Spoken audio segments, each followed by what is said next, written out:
De onde vem o dinheiro do Flamengo? Vamos ver agora como o clube deixou de ser devedor e se transformou em potência. O Flamengo chegou até aqui, onde é que chegou? Pô, também é fácil com esse dinheiro todo. E para chegar a esse ponto? Quem vê esse Flamengo vencedor, rico, dominante, geralmente se pergunta: de onde vem esse dinheiro? Não tem muito tempo que a situação financeira era crítica. O clube da Gávea estava sempre no limite do risco quando o assunto era grana. O que está acontecendo aqui no Flamengo é exatamente o seguinte: acabou o dinheiro. Não tem dinheiro. Essa frase de Márcio Braga, ex-presidente do Flamengo, escancarou em 2009 o que se passava nos bastidores. O rubro-negro estava afundado em dívidas.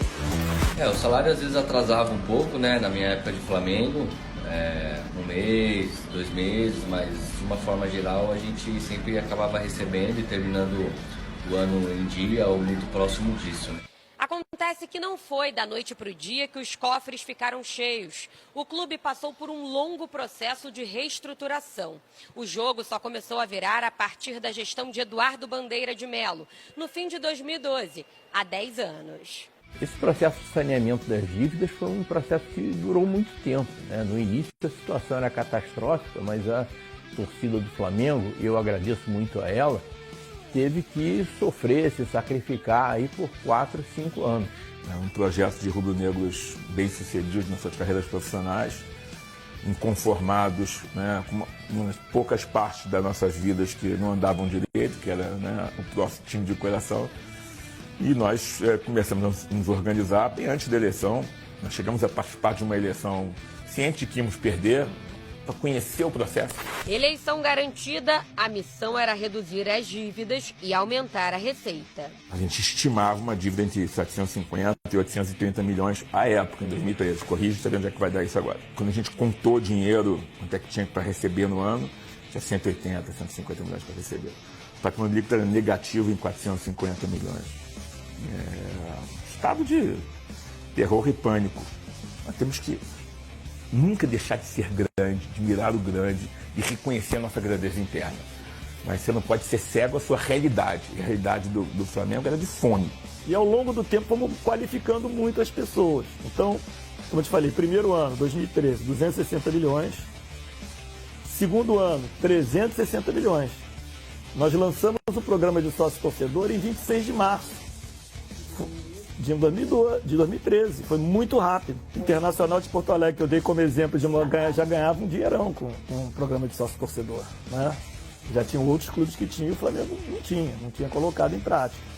No primeiro ano, se eu não me engano, o programa de sócio-torcedor já trouxe uma receita do Flamengo de 26 milhões de reais.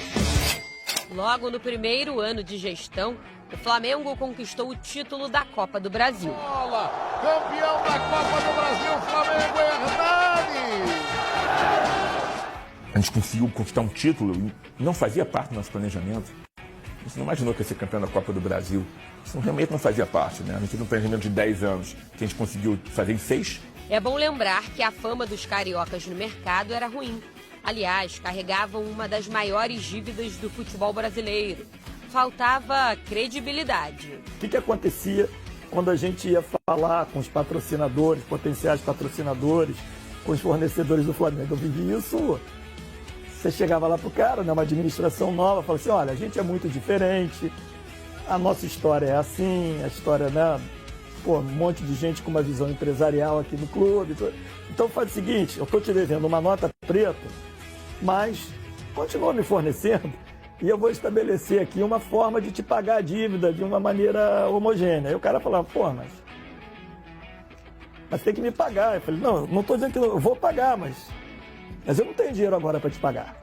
Fundamental foi recuperar a credibilidade do clube, recuperar a dignidade do clube e dar exemplo para os 40 milhões de torcedores.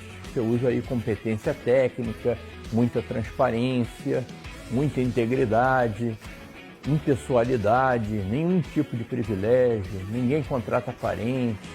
Ou seja, o Flamengo tinha que ser tão eficiente quanto a melhor empresa privada e tão transparente quanto a melhor empresa pública.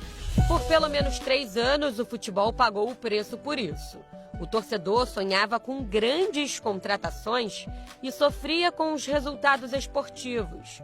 O primeiro sinal de que o trabalho daria frutos foi com a chegada de Paulo Guerreiro, em 2015. Ali, o Flamengo começava a mudar.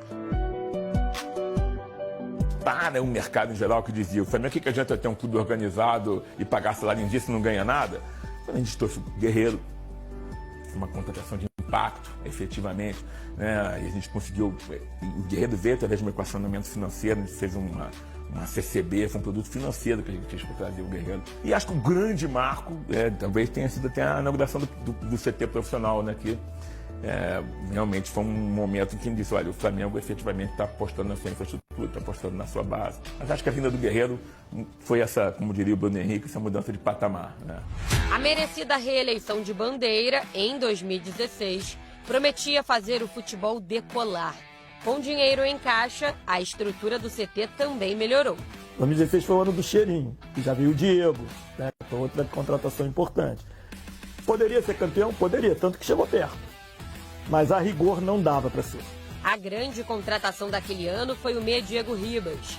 Em 2017, Everton Ribeiro, Diego Alves. Em 2018, Vitinho veio como grande esperança. E a gente pôde já ter no final assim, uma certa folga naquela situação catastrófica do início. A base, que também é uma fonte importante de renda, passou por mudanças. E foi de lá que saiu uma das maiores transações, com a venda de Vinícius Júnior para o Real Madrid por 45 milhões de euros.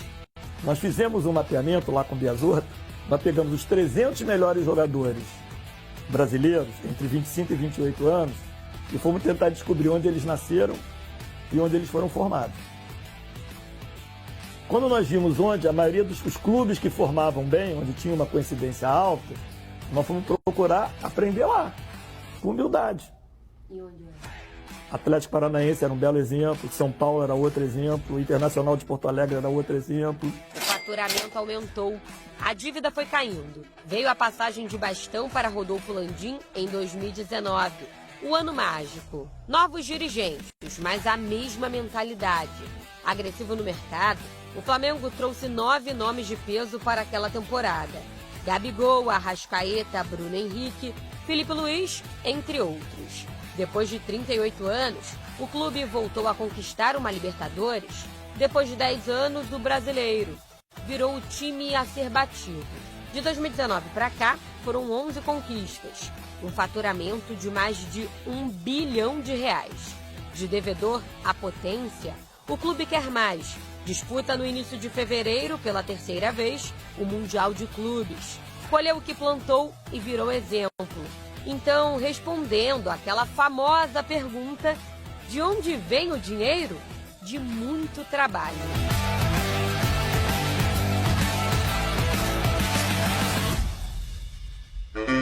Aí a importância de uma boa gestão, né, que entra em campo.